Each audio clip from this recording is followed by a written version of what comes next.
two. Good afternoon, everybody. My name is Rich Madalino. I'm the Chief Administrative Officer for the Montgomery County Government. I'm sitting in today for County Executive Marc Elrich, who unfortunately is home under the weather. So you know he's got to be sick if he's not willing to get on the call and talk to the press. So you can tell his voice is not doing well.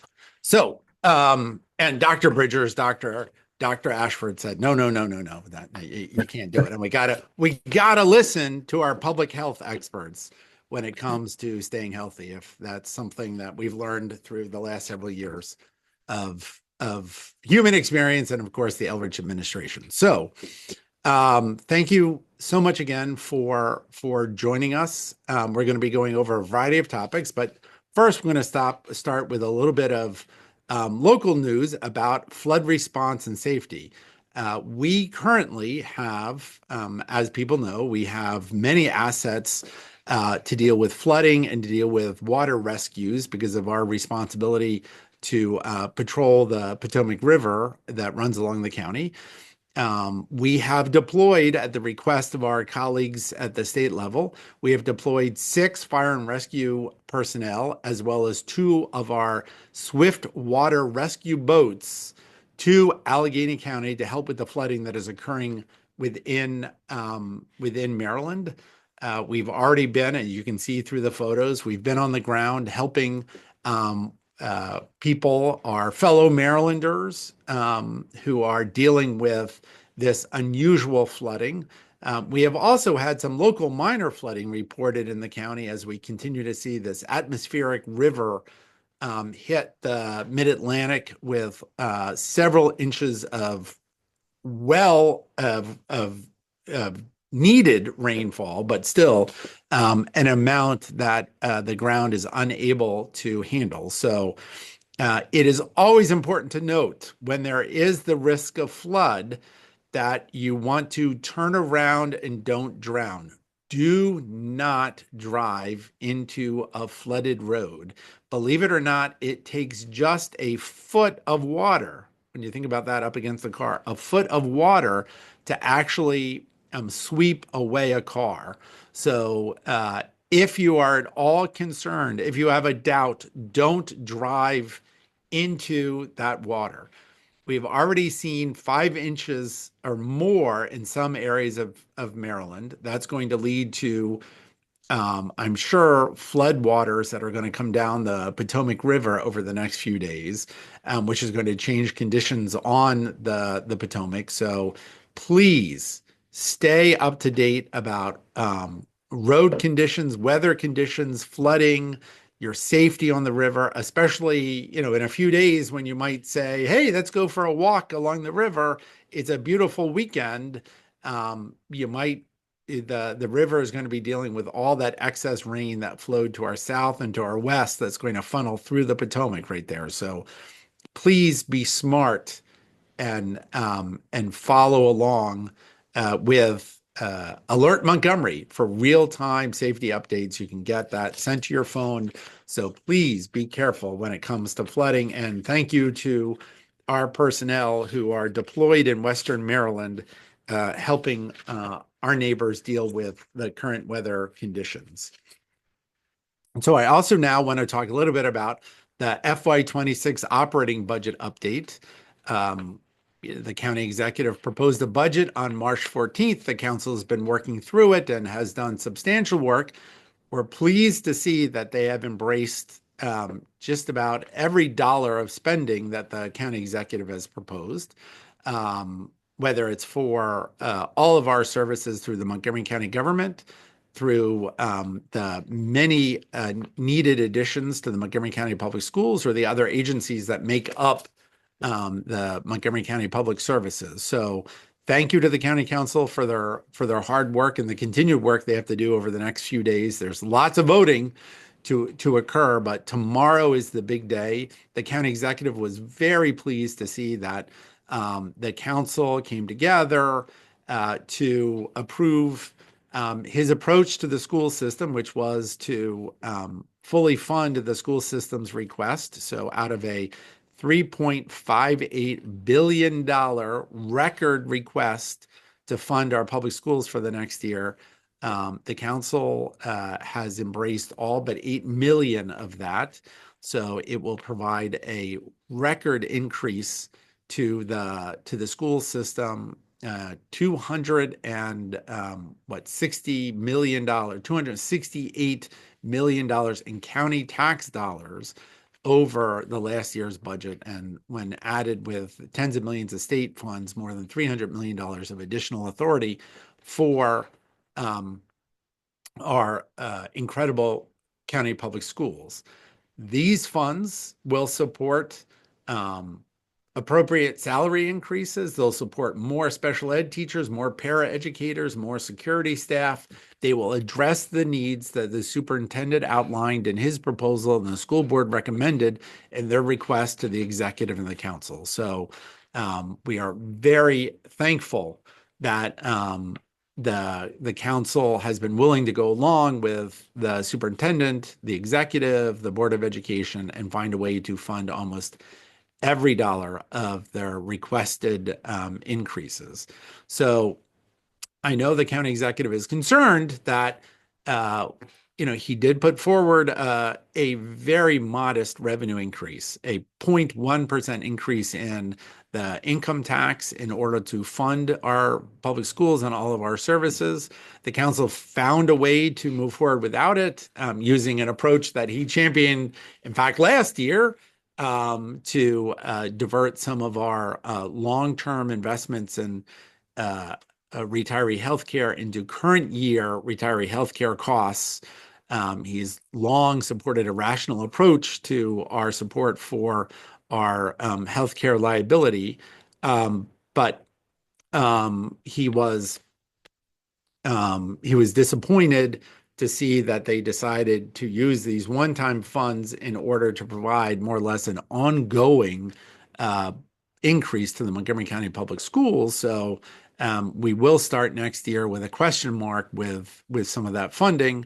It would have been better, I think, for the council to go along with the income tax increase, the 0.1% rate increase that we only had the authority to move forward with starting on April 1st. The General Assembly did not include this as part of their legislation this year until the very end of session. So the county executive would have led with this when he submitted his budget in March if he had had that flexibility. He did not. He tried to suggest a property tax increase dedicated to the schools just to make sure the schools had that funds when the opportunity for a much fairer, more equitable, progressive approach to taxation, the income tax rate, was put on the table by the General Assembly. He was willing to move forward with it. Looks like the council will not move forward with that. I think that will create some question marks. Just a few minutes ago, we received news that Moody's has downgraded the bond rating for the state of Maryland, which it has been a AAA bond rated state, I think, since 1973. So together with the downgrade of the District of Columbia and the uncertainty created by the federal government, whether it's local employee reductions, funding reductions, tariffs, tax cuts, that because of the uncertainty swirling around the federal government, it would have been good to shore up our finances with an income tax rate increase right now in the most equitable way, which would have resulted in roughly $100 increase for every $100,000 of taxable income. So, but without that, fortunately, we will still have excess reserves to give us somewhat of a buffer, but we will have, I think, that much more of a difficult task in trying to keep the balanced budget in FY26 and submit a balanced budget in FY27. Now, the good news is it's going to allow the school system to move forward with its investments in a variety of programs, including special education. And the county executive is thrilled that we have one of our outstanding Montgomery County Public School special educators to join us today, Stephanie Golinski, who is a special education teacher at Sherwood High School. Yep. Oh, good, because as soon as I started to say Sherwood, I was like, wait, isn't there also a Sherwood There Elementary? is, but I'm at the But high school. Sherwood High School, one of the great high schools in our school system, and quite frankly, in our state and country. Let's be clear about the value of Sherwood. And Stephanie is one of the reasons why the Montgomery County Public Schools have such an outstanding reputation. But we wanted Stephanie to come on. I hope you don't mind me calling you by your first name to come on. I should be calling you Ms. Golinsky, right? Because what the kids are going to call you. But to come in and talk a little bit about why this investment in special education is so important at this moment, why it's incredibly important to the young people she deals with day in and day out, and why it's important to every student and every family in this county because of the implications of a strong special education system means for every student in a classroom and in a school and school system. So with that, I'll turn it over to you, Stephanie. Good afternoon. Thank you for having me. My name is Stephanie Golinsky, and I'm a special education teacher at Sherwood High School. I support inclusion algebra classes. Over the last 12 years, I have taught special education in every grade, K to 9, across settings that span from those that are fully included in the general education setting to students in discrete programs who need support with even the most basic of life skills. I have experienced the significant safety and learning concerns that occur when special education classrooms are understaffed. Special education in Montgomery County is in crisis. I want you to picture a classroom with students who cannot communicate their needs verbally, students who require staff to feed them, students who require staff to change their diapers, students who, when they cannot communicate their needs and wants, will often become overwhelmed and aggressive. Picture 6 students in a classroom, all with this level of need. If you're lucky and fully staffed, you likely have 1 teacher and 2 paraeducators or temporary part-time staff in that classroom. That's a 1-to-2 ratio. That's not bad, right? But what do you do when all of the students are upset and aggressive at once? What do you do when it's lunchtime and everyone needs to be fed? What do you do when 2 students run from the classroom in different directions? What do you do when 1 student is in crisis and requires 2 to 3 staff members to de-escalate? And remember, this is a room that's fully staffed. What if a paraeducator is out sick? What if a teacher has to attend a professional development? Or worse, and more commonly, what if 1 or more of those positions is vacant and has been all year? Notice what wasn't listed here. Anything academic. When special education classrooms are understaffed, the only thing that teachers have the capacity to do is try to keep their students, staff, and themselves safe. You identify the highest level of need or risk and address that first. Now let's picture the other side of the services that I mentioned. Picture an algebra class that has 30 plus students. 10 of those students have learning disabilities and require accommodations such as small group or reducing distractions. 3 or 4 of those students might have an emotional disability and have significantly interfering behaviors. These students may disrupt the entire class regularly, often becoming verbally aggressive and at times physically aggressive. Best case scenario, there is 1 math general education teacher and 1 special educator in the room. What do you do when you have 30 plus students crammed into a room where 3 to 4 students are yelling and screaming at the teacher because they don't understand or they just don't want to be in class? What do you do when your small group has 10 plus kids in it, all needing one-to-one instruction? These are scenes that you will see in special education classrooms across the county. We are in desperate need of support. I love my students. I love their passion, their drive, their curiosity, and their will to learn. And on most days, I love my job. I get to help students find their place in the world. I get to help them take their dreams and make a concrete plan for how to make it happen. And that's why I'm here today. Special educators and students with disabilities should not have to fight every single year to get the resources that we need. We as a county need to invest in education. We need sustainable revenue sources to fund the MCPS budget and not just one-time funding for ongoing needs. Not only do our students deserve this investment in their services, our students are legally entitled to these services under the federal law, the Individuals with Disabilities Act. Now is the time to make that investment to ensure future budgets do not need to be balanced on the backs of our most vulnerable students. Thank you. Stephanie, thank you so much for that and for your work every day. I want to throw it open to any one of the reporters who might have a question specifically for you. I'll come back to handle broad budget questions, but if there's anything first for Stephanie. Ashlyn? Yeah, hi, I'm Ashlyn. I'm a reporter with Bethesda Today. I cover education.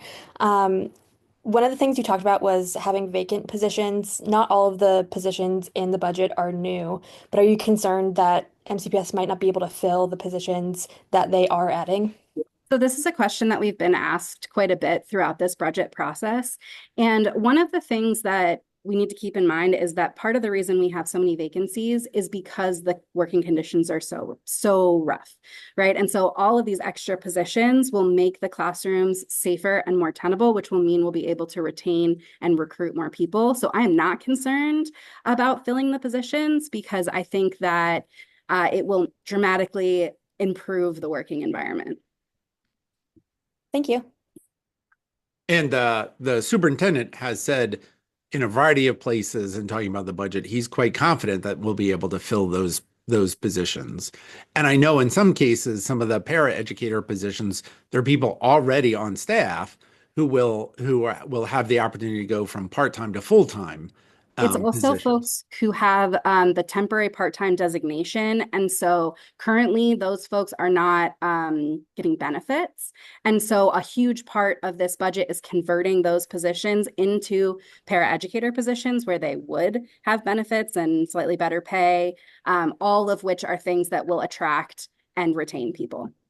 So, and I think I heard the superintendent say that on an annual basis, the school system brings in more than 1,000 new hires.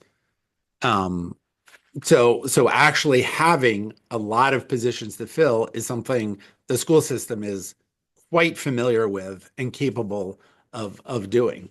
And who knows, in a year where maybe some jurisdictions around the country are going in a different direction with support for education, there will be an opportunity for people who want to come to a community that actually celebrates and puts its money behind its language when it comes to education. Judith.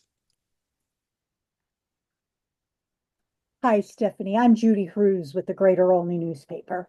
Um, my sister's a special ed teacher in Pennsylvania, has been for 37 years, I think it is.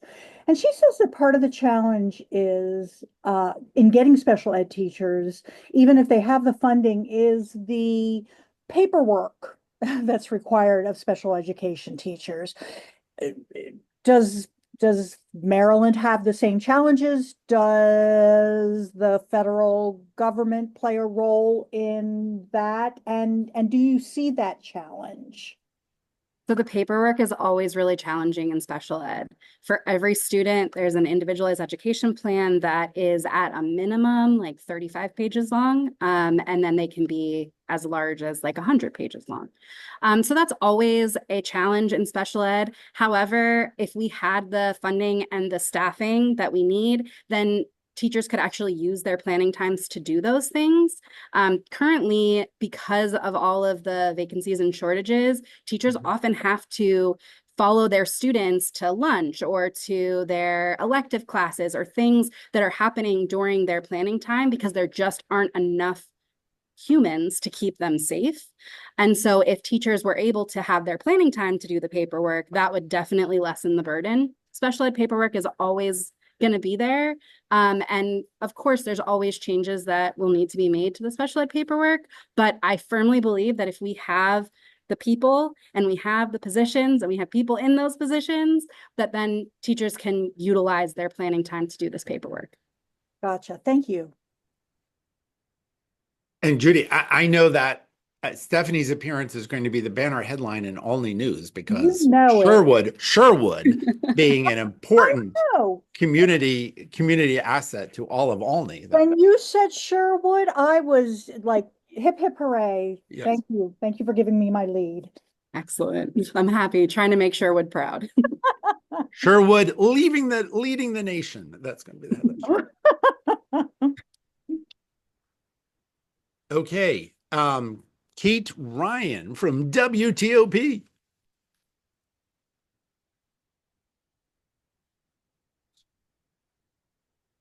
Unmuting. Kate, There you go. I can follow directions. Thank you. Um, Listen, I am coming in late, so I would love to hear more about, again, special education, Sherwood. You have a Sherwood rep there, right, to talk about that. Tell me about why it was so important this year in particular, because when I talked to MCEA yesterday, they were explaining that no, it's a big driver of the budget this year. Can you talk a little bit about that? I can, yeah. So throughout the budget process, well, let me start with this. When the superintendent first put out his budget, seeing that the like largest line item aside from staff was special ed made my heart just burst with joy because usually it's kind of an add-on or sometimes, a little bit of an afterthought, like, oh, well, we gotta get special ed together. But this line item being so huge really recognizes the importance and the deficit we're at right now. And so the superintendent has been saying throughout this whole budget process that this is an essentials only budget. And right now we have essential needs in special education because we are, with what we have and what we're doing, we are not necessarily doing what we need to be doing for kids. And the superintendent recognizes that without these positions, without this support, we're going to keep losing special educators, and it's going to be even harder to provide the services that are legally required for our students. So I think this year, because the superintendent is just trying to get us sort of back to base, he saw this extreme need in special education and really focused money there. Gotcha. And as you've alluded to, is the problem a loss of special ed teachers leaving the field and fewer coming in? And is it also more kids who are now, deemed to need these services? Is it all of the above? One of them? Yeah. Tell me about that. So it's very solidly all of the above. We have, over the last several years, special educators will quit mid-year. And if you know anything about a teacher, like leaving their students mid-year is incredibly devastating. And so that gives you a little bit of an idea of what conditions must be like for people to leave mid-year. There's also difficulty getting people to come into these positions because when you're interviewing for a position, let's say you're interviewing for a classroom that supports autism, where you have students who are nonverbal and who need changed and who need all of these things. And you go into that interview and they tell you, oh yeah, we're going to try and have a para for you. We're going to try and have a temporary part-time person for you. But really all these responsibilities are just going to be on you. And then we'll hopefully be able to support because they don't necessarily have the positions or the budget for it. People are like, no, thank you. I'm not gonna do that. The other big piece of this budget that I think is really, really important, and I mentioned it a little bit earlier, but there's so many folks right now in special ed staff that are temporary part-time employees, and so they do not receive benefits. And so those individuals are the ones who are, one-on-ones or, assigned to a student who has very significant need. And so we are seeing high turnover in those areas because you can go work at Starbucks and make about the same and have benefits and also not to have to change diapers or get hit. And so I think this budget really does a lot to help that and to help all of those compounding problems. I think the other thing you mentioned too was students being identified, right? And so, yeah, there are a lot of kids getting identified. And I feel like what comes to mind for me is once you know better, do better, right? And so we know now what a lot of these things look like and how different disabilities can present in different ways. And so we're identifying those in kids and saying, okay, this is the services and support that you really need to be successful. And then that is more students, but it's more students who then are getting what they need to be successful in the school environment. Got you. What I'm going to ask you, what keeps you going? Because it is an incredibly demanding field. You're talking to a former high school teacher, Quince Orchard. You can't hide that cougar pride. But I have to say, I'm very familiar with the need for paras, et cetera. What keeps you going? So I really believe that every student can be successful. And my little brother has Down syndrome. And so I grew up in the special ed world and seeing what classrooms he was going to be next and I attending his IEP meetings, things like that. And I could see the immense difference that it had on our family when he had a really good special educator versus when he had, someone who really didn't want to be there. And so I really stay because I think that the students that I work with now, the students that I've worked with in the past, they deserve the best. And I'm really good at what I do. And I'm not afraid to say it now. I'm really good at what I do. And so I stay because I know that they need people. And it's incredibly hard. My husband is a special educator in the county as well. And so, part of this budget is the compensation piece. And that's really important for us too, because we live in the county also. So yeah. Gotcha. And then lastly, in terms of, and this may be a question for the superintendent, not you. They said, hey, the county council came up with a plan to cover 99.8% of the budget.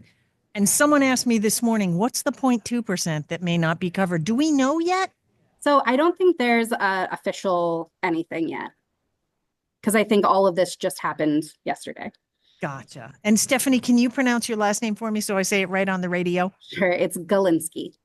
Perfect. Okay. Rich, do you have thoughts on, what we're hearing from this special educator?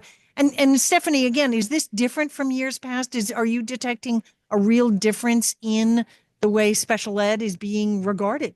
So yes, in that it's a huge line item in the budget this year. The problems have just been increasing over the course of my entire career. The demands are increasing, and the support for those demands, it just hasn't kept pace. So I think this year, with it being sort of a tipping point, having it be that big of a line item is definitely encouraging to have special ed be such a focus. So Kate, you probably know, hopefully everyone on this call knows, Marc Elrich is a retired educator.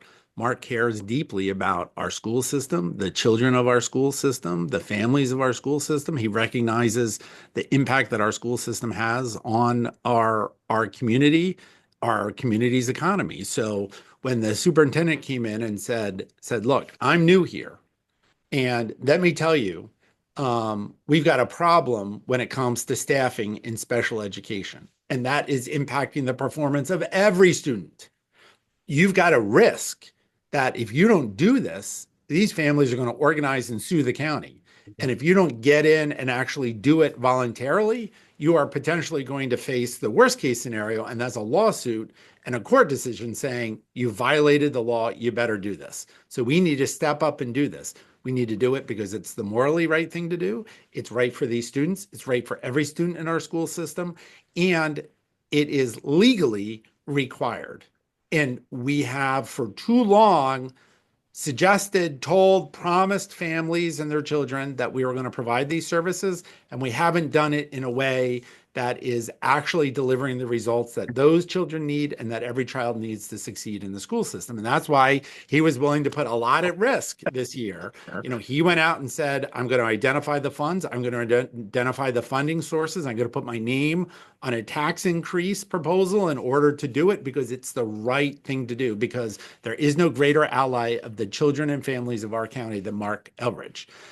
So fortunately, we've been able to come up with a plan and get the full amount of money that will allow the school system to move forward with this plan to provide these services to our school system, as well as the other improvements and the fact that he wanted to make sure everyone across the school system was getting a pay raise because they need to deal with the inflation that everyone is dealing with in order to afford to live here. So he's pleased, thrilled that they've embraced 99.8% of the funding proposal that the executive put forward that was supported by the board and by the superintendent. He does have that question mark moving forward about the sustainability piece and would have rather have seen the council shore up our revenues in the long term in order to do this, but making progress this year is so incredibly important to whether it's that one special ed student who is so fortunate to be sitting in front of Stephanie each and every day, or all of those other special ed students in our school system, or in every other child who benefits from each child with a special need getting the services they need in order to perform to their fullest and behave their best. Let me ask you a follow-up. Does this mean this year that the proposed tax increase, income tax increase, is that dead now? Is that off the table? I believe the council has decided not to move forward with the property tax, with the income tax increase Right. that was before the council. So I do think they decided through some other maneuvers to identify funds, which coincidentally, some of you on this phone call heard Marc Elrich talk about OPEB funding. Ginny could probably come in and do a class for us on OPEB. Oh, great, she fell off the call. So, but that we were, he talked about it being the source of funding for the school system last year. The council said, don't do it. We're not going to do it. We don't want to entertain it. I don't want to hear the word OPEB again. And then sure enough, this year, they've decided, the circumstances are special enough that we're going to be moving forward and using the funds that normally we would put aside for future year expenses we're going to use for our current year retiree healthcare costs in order to make everything balance and to move forward with this incredibly important initiative of the superintendent. Got it. Thank Because you. no one wanted to look at Stephanie in the grocery store and say, we didn't fund, after she is so persuasive that. And believe me, I say it in the grocery store too. Yep. She We're is. all afraid of going to Olney if we didn't satisfy Stephanie. Well, thanks a lot. Kate, do you have another question? Well, I'm forgive me again. I'm late on the call. So, in the inimitable words of Jefferson in the musical Hamilton, what did I miss? What other issues did you get into at all? Funding for disasters like the one we've seen out in Allegheny County, and the reason I bring it up is I know that last month FEMA said, "Hey, we're doing away with bricks. We're not going to fund those grants." I know Garrett County had some funding, but Allegheny, as far as I can tell, did not. Any thoughts on that and preparation for disasters like those? Sure. So before I hit that, Keith, I want to be very respectful of Stephanie. I don't know if someone came in and was like, the kids need you. So if we're done with that, I want to dismiss Stephanie so she can actually get back to her good work, and then we can go on to this and other topics. Thank you. Absolutely. Thank you. Thank you, Stephanie, so much. Thanks for having me. And thank you for everything you do each and every day and all of your colleagues. So, Thank you.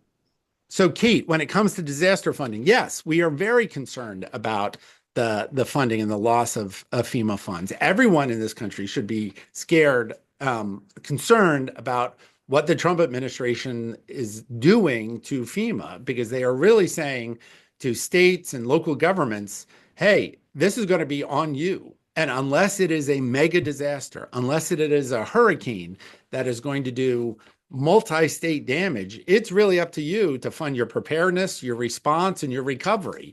So, it is really, to me, I think, violating a great American tradition that goes back the centuries of a collective response to issues that impact more than just one household. So it's sad that they're going in this direction. Fortunately, we have the resources.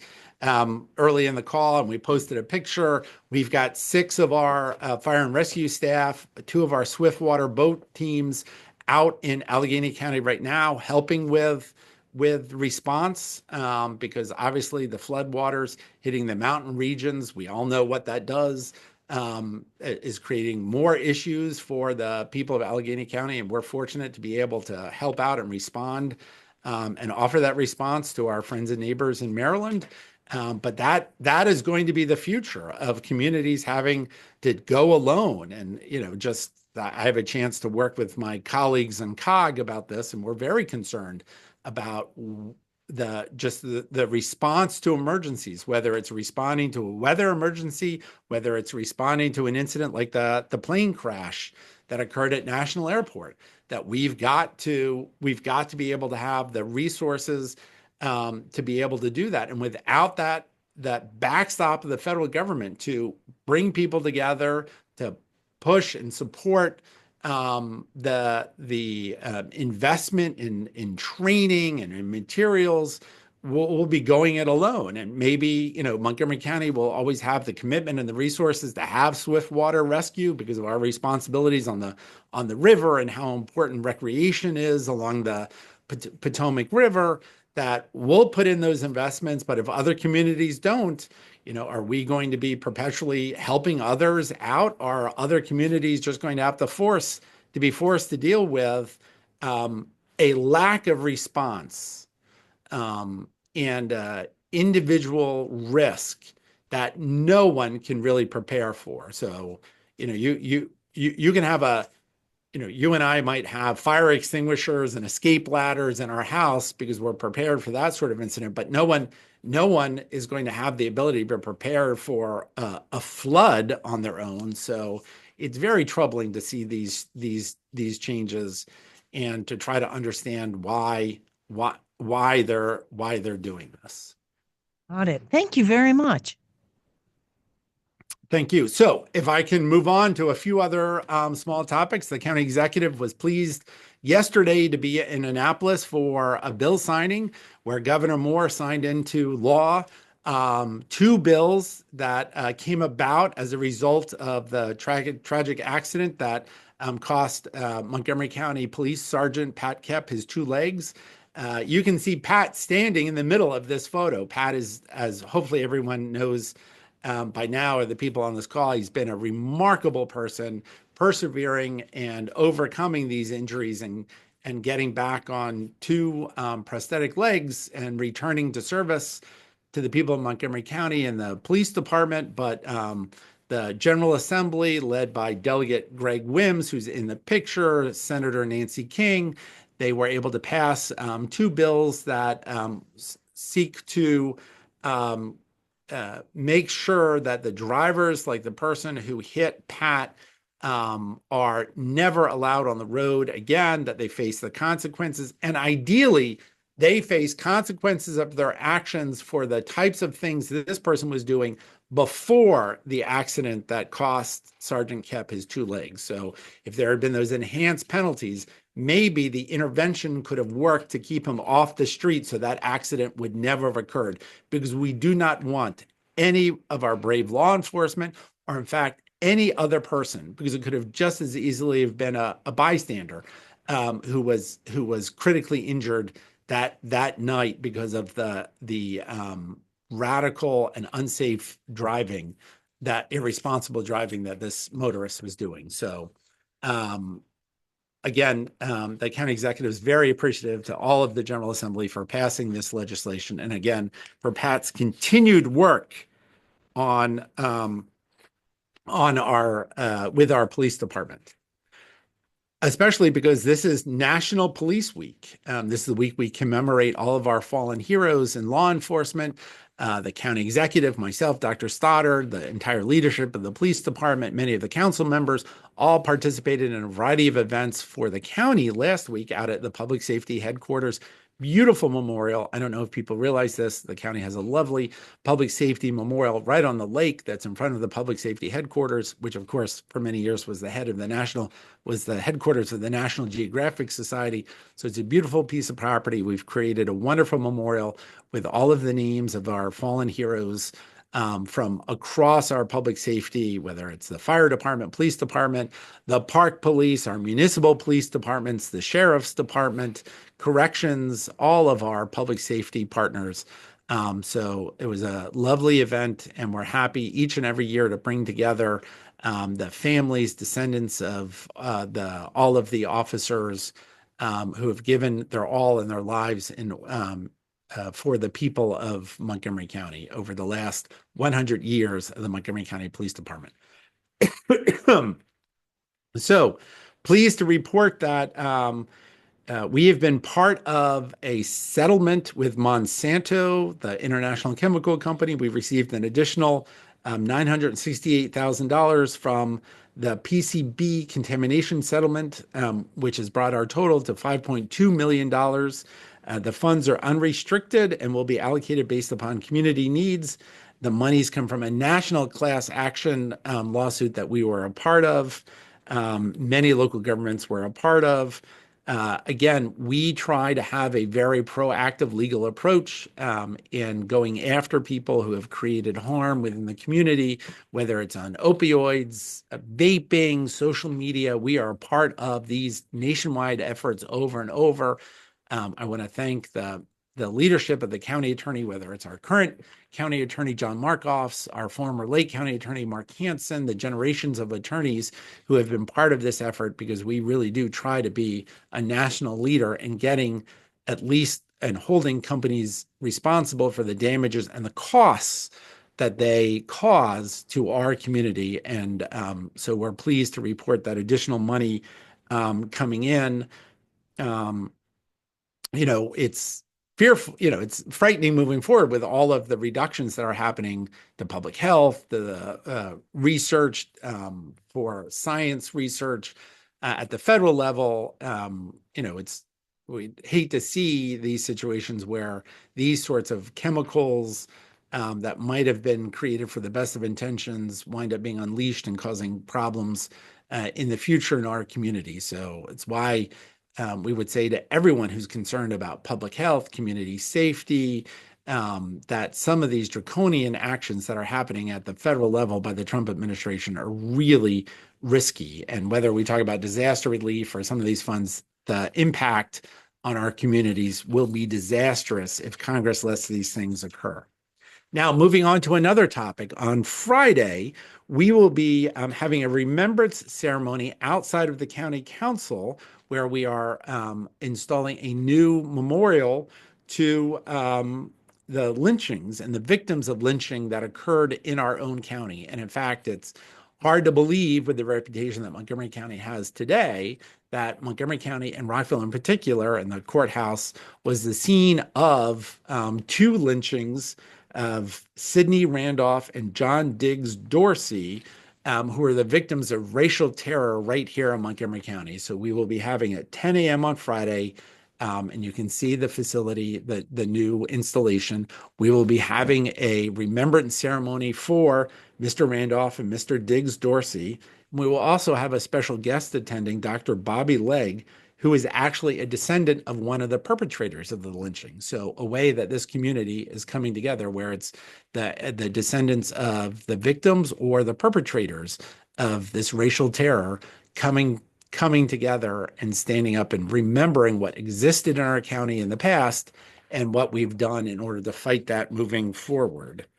So, and of course, this is our effort to continue to make sure that the community knows full and well the history of this community, the good and bad parts of the history of this community, because certainly we don't want to whitewash the past and forget about the terror that occurred right here. We have so much to celebrate as Americans, as Marylanders, as Montgomery County residents, but we also have to make sure we fully understand our past, especially as we're coming up on our 250th anniversary next September 6th. So, but there is so much history to celebrate and so much history to never forget. We hope that you all will take an opportunity to cover this event, because I think it's an important note for everyone to realize about the complex history of Rockville, of Montgomery County, and of our nation. So with that, we are so fortunate to have Dr. James Bridgers, Dr. Nina Ashford, leaders of our Department of Health and Human Services, truly a remarkable public service. I'll say it again, there is no local agency like the Department of Health and Human Services in the state of Maryland, or a few local governments around the country. We're the only county that operates this in Maryland. We're one of the few in the country. It is a remarkable service. Dr. Bridgers, Dr. Ashford have been great leaders for our community. And quite frankly, when you look at this budget and the budget of the entire Elrich administration, clearly our commitment to social services, human services, public health has been a hallmark of this administration. And when people look back upon the history of this time, I think they will see that the commitment that Marc Elrich led and the support he has received from the county council and so many other people in this community in order to keep up these services has been a tremendous benefit to us. And he's so thrilled that the county council once again embraced almost every dollar of his proposed spending in order to keep people healthy, fed, housed, and well in this community. So with that, Dr. Bridgers, Dr. Ashford, anything to add? Thank you, Rich, for those kind words. We continue to work very diligently in the community to address those community level needs. As always, we thank you and the county executive for supporting the great work that we do in the community, the much needed work that we do in the community, especially with those federal level threats that always loom on the horizon. So we appreciate the support as always. There's no specific items for me to update the media this week. We will continue to inform the media as things come up, but sometimes no news is good news. And I'll turn it over to Dr. Ashford at this time. Thank you, Dr. Bridgers. And again, thank you, Mr. Madalino and County Executive Elrich, for your unwavering support of the department and our work. It is truly appreciated. Um, I just have one brief reminder on behalf of the public health team. And as the days are getting warmer and we're spending more time outside, sun safety is very important. So this would be a great time to find that sunscreen, make sure that it is not expired, and go out and enjoy this beautiful weather. To those that might be having some respiratory symptoms from the allergies, solidarity, hopefully there is some reprieve on the horizon. But it is also helpful to remember that if you are sick and it is not allergies, please still stay home. Wash your hands, cover your face. Thank you. Follow the county executive's lead. Stay home. Yes, If you're exactly. sick, stay home. You know, Exactly. even he's able to follow, and God knows he's sometimes hard to follow directions. He was showing a good example for the community. He's sick, he's got a temperature, he's staying at home, staying safe, focusing on himself and the safety of everyone around him. And of course, always remember, while Nina said, great, we're going to have great weather and you want to be outside, remember with the flooding that is occurring upstream, please, if you're going to be near water, stay informed about the conditions, especially if you're planning to recreate anywhere near the Potomac River over the next few days. You want to stay informed because there is going to be lots of water flowing down the Potomac during the next few days. So with that, I'm happy to open it up to questions. God, we've gone a long time. Stephanie was so good. Stephanie got more questions than Francis Collins. I mean, come on, this is. Anyone else? Anyone else? God, I thought for sure Nicole Asbury was going to say, I want to talk more about OPEB because we didn't have enough conversations about it last year. But Dana Monroe has put up her hand. Oh, trust me, Rich, I'm coming in a second, but I'll let Dana go first. Okay. Hi, Rich. We're just trying to follow the budget proposal a little bit and all of the changes. And I wondered if you could I'm a little behind on this new funding stream, and wondered if you could just talk a little bit about this retirement fund and like what it is exactly that you're pulling from. Sure. The OPEB is an acronym for Other Post-Employment Benefits. So the county, like most governments, the county provides funding set aside in a trust fund to pay for the retirement costs, pension, other savings for people's retirement for our employees. And like any good government, you're supposed to have money set aside to pay for future retiree healthcare costs. Concept is the employees and the taxpayers of today are benefiting from the services of our employees today. We're the ones that should be paying not only their salaries, but also the future cost of their benefits, like retiree pensions, healthcare. So we have two trust funds set aside in order to do that. We have been remarkably prudent as a government to put money over the last 2 decades aside for retiree healthcare. And for the retirees of the Montgomery County government, of Montgomery College and the Montgomery County Public Schools, we have put aside right now $1.9 billion in order to pay for future healthcare costs. That number, as an aside, has grown by more than double during the Elrich administration.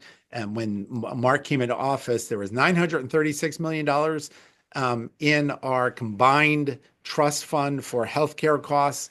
We, as of December 31st of 2024, that had hit $1,901,000,000. So a almost $1 billion increase under the prudent leadership of the county executive and those people who have served with him in the county council over the two terms. So this has been a concerted effort by the county government. But as a result of our prudent, responsible actions, we can sit here this year and say, well, the money we were going to put into this trust fund for future retiree costs, we actually have an issue now to pay current retiree and active employee health benefits.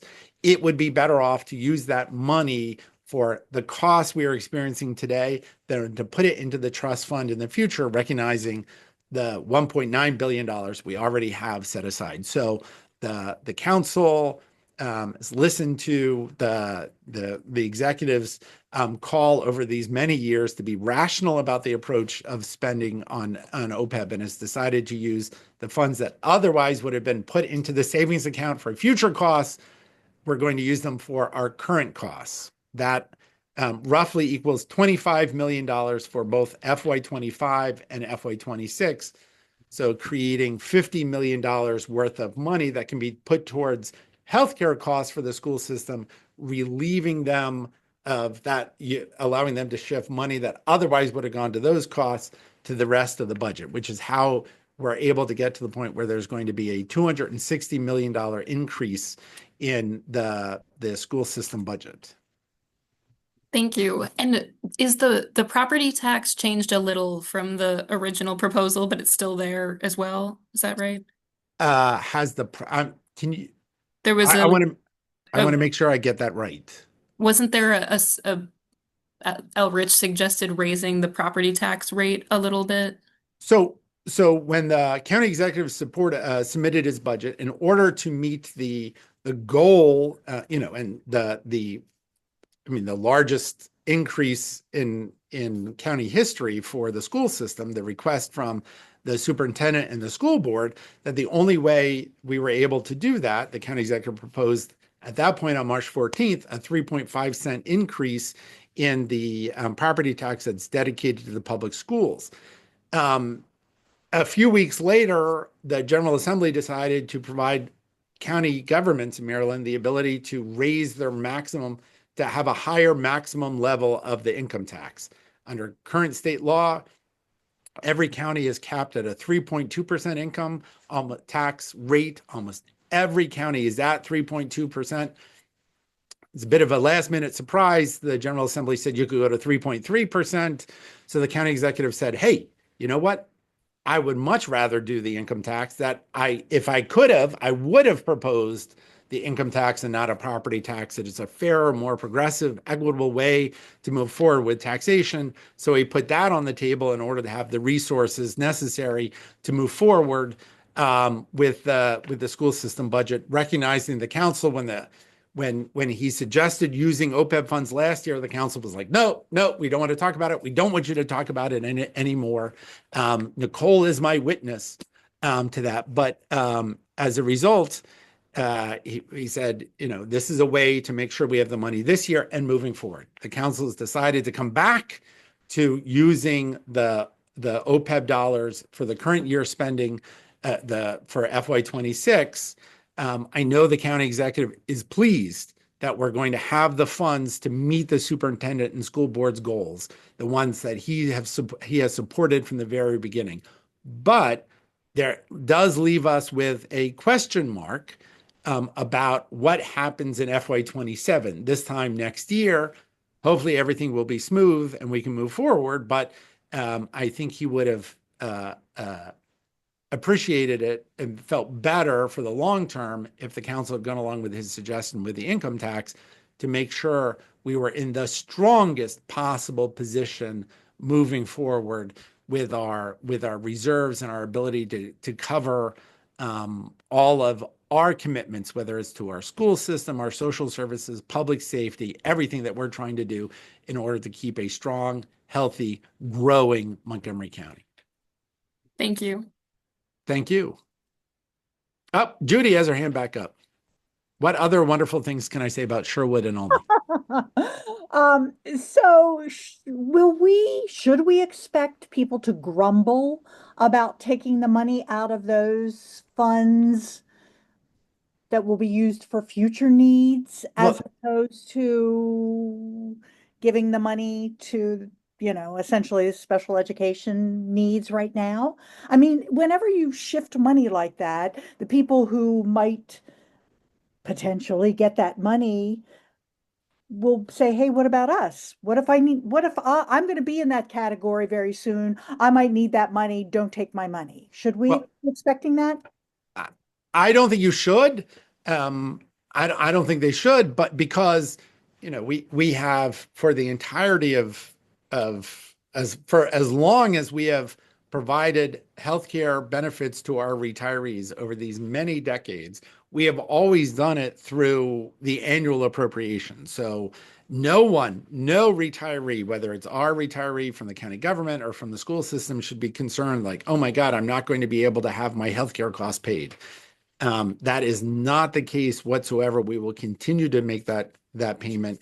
And remember, the structure of this trust fund, unlike the pension trust fund, where we're putting money aside, and in the end of the day, each individual employee gets a check saying, on an ongoing basis, this is your pension. You use it for what you want and what you need. When it comes to the healthcare costs, we pay we pay the bills. So it won't be going to Nicole to go pay healthcare. It will be flowing back to the county government. It's the sole beneficiary of the trust fund in order to pay for those costs, the Gotcha. reimburse for the costs that are occurring. So no retiree should be afraid of this. I would reiterate the $1.9 billion that we have already set aside that continues to grow, is actively invested and grows each and every year. Therefore, that this is, there might be a few people who grumble about intergenerational equity, and that you are using a one-time source of money for an ongoing expense. It does create that question mark, but no retiree should be nervous about their health care being paid for, and this is a sensible approach. Okay, I understand. Thank you. Nicole. Hi. Okay, I have two questions for you. The Uh-oh. first one, I really want to speak a little bit about the uncertainty and unpredictability we've had with this budget season, both at the state and federal level. Just as a starting point, one of the things that happened in March that I know you know about is the Trump administration announcing that they weren't going to reimburse school systems for ESSER funding. Has the school system talked, through this budget season, have they talked to county government about how that's affecting them? And has that influenced a lot of the budget being set and moving forward since March? So I have to say, it has been a hallmark of the Montgomery County government, whether it's the county government, the school system, the college. We have all been diligent at spending the ESSER, all of our COVID related dollars, whether it's the ESSER, what was that, elementary, secondary school emergency response funds, Yeah. whatever. All of the COVID related dollars that flowed from the federal government to us, we have spent, we put back into the community. So, when it comes to when they identified here as unreported, and clearly that's part of the issues, is it isn't necessarily from a Maryland standpoint, isn't necessarily unspent. It's maybe the right documentation wasn't provided to the U.S. Department of Education showing that it had been spent. When it comes to the Montgomery County Public Schools, we have spent all of the hundreds of millions of dollars that have come in. There might be like $2 to $4 million that could potentially have not been processed yet. But for the hundreds of millions of dollars that flowed to Montgomery County, we have been diligent about following the rules, spending the money as intended, filing the reports. Dr. Bridgers and his colleagues and HHS, who were a prime beneficiary of these funds, have been excellent at diligently working and spending that money and reporting to the federal government how we spent every single dollar. And let me tell you, we had to do a ton of reporting and continue to do reporting. But the Montgomery County government, with the expectation of County Executive Elrich, council members, we have been very diligent at doing this work, spending it wisely, investing in our community, and filling out every report and going after every extra penny of federal funds that we could. So I don't think, while this is a question mark for the state of Maryland, this has not yet hit or been an issue for the Montgomery County Public Schools.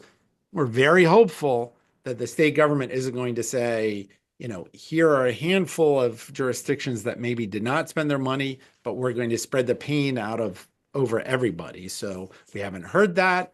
Hopefully people will look and say, the Montgomery County Public Schools, not an issue when it comes to this. And then the other piece to all of this that I wanted to ask about is if just you can speak to generally how much has had to sort of transition around because of the unpredictability we've had both at the state and federal level this budget cycle. We are very fortunate in Montgomery County.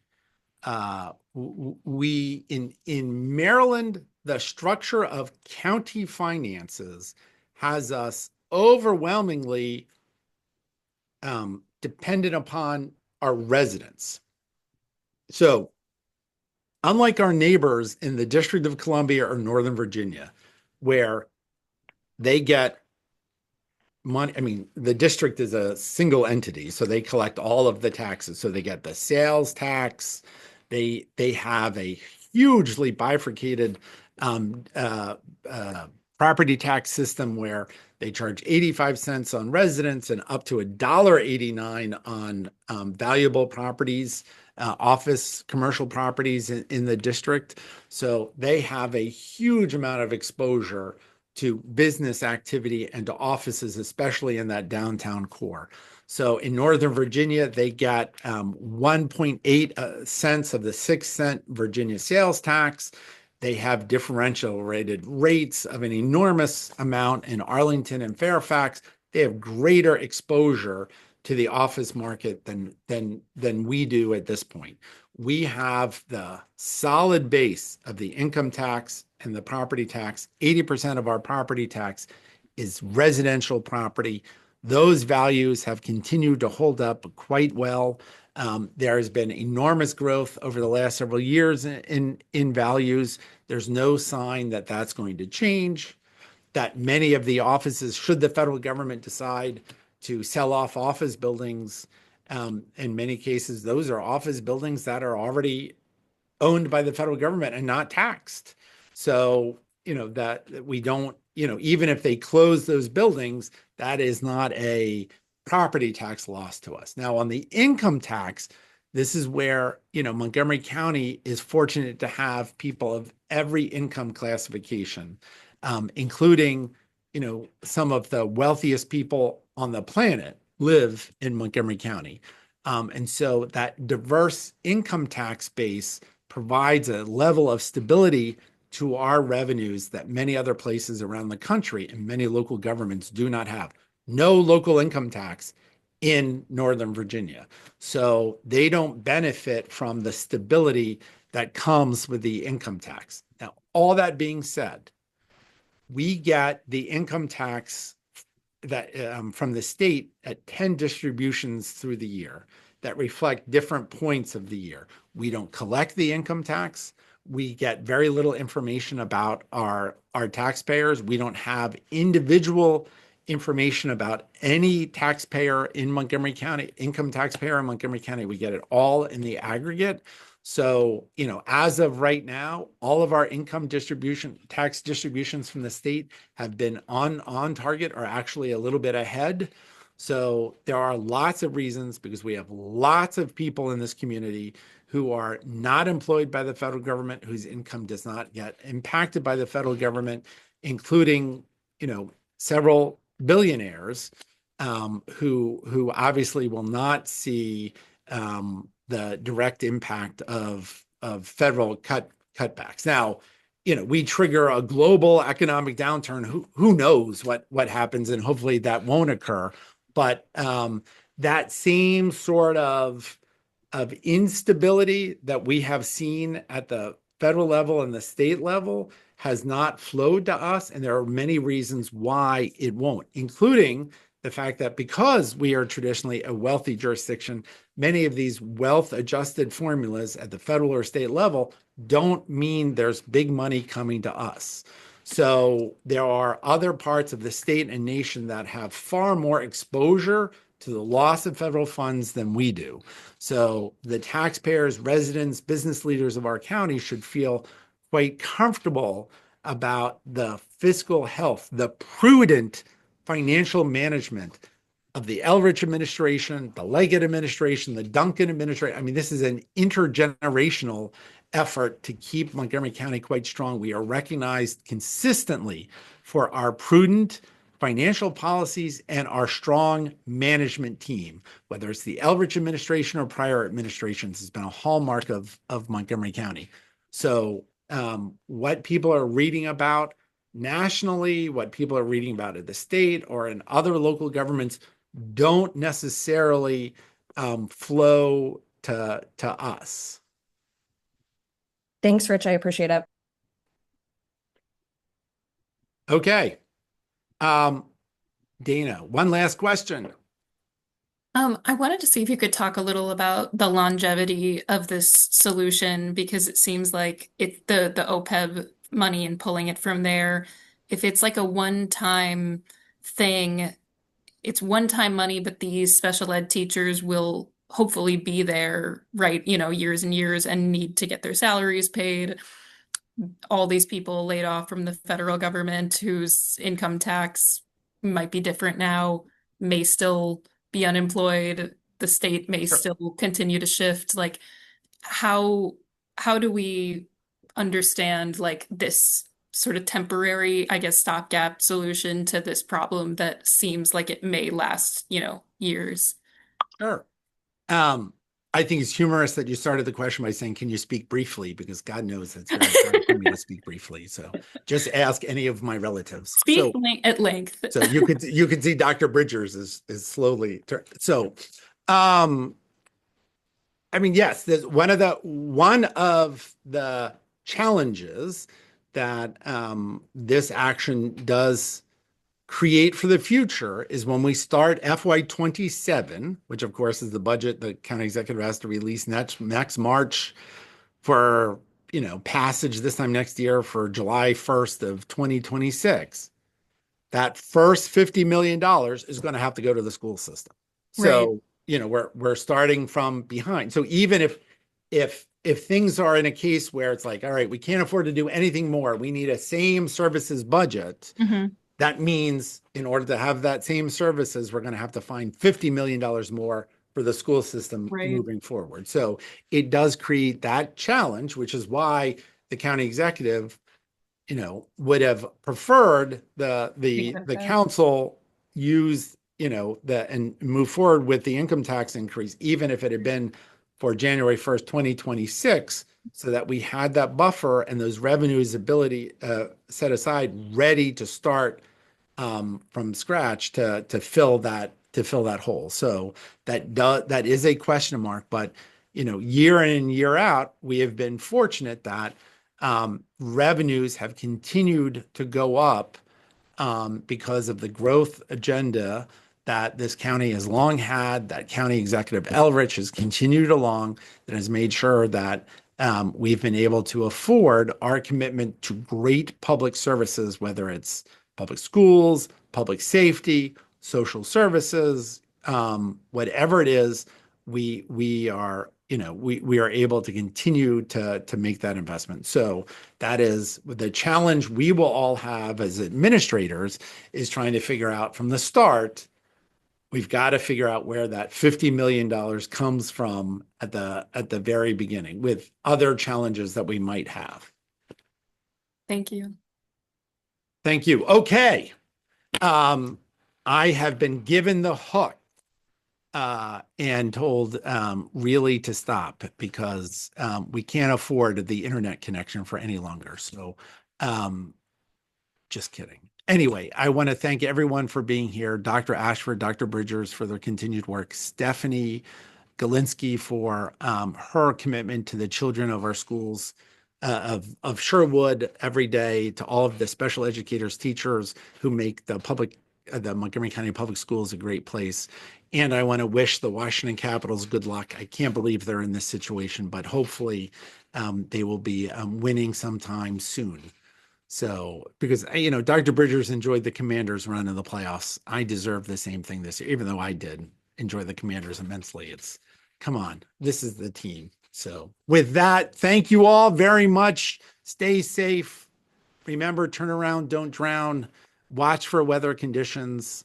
Sign up for Alert Montgomery and have a wonderful day.